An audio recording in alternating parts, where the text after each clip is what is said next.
ఇంత దారుణం చేసిన రమేష్ రెడ్డి మీద పార్టీ నాయకత్వం చర్యలు తీసుకోకపోతే 48 గంటల తర్వాత నేను రాజీనామా చేస్తాను.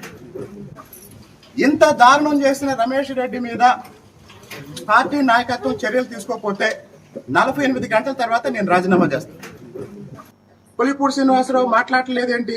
పులిపూడి శ్రీనివాసరావు మౌనంగా ఉంటున్నాడు ఏంటి?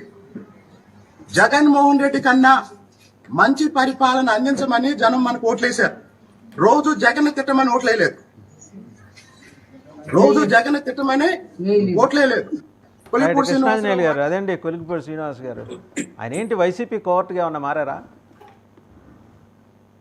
వాసుదేవన్ గారు నమస్తే. ప్యానల్ మెంబర్స్ అందరికీ నమస్కారం.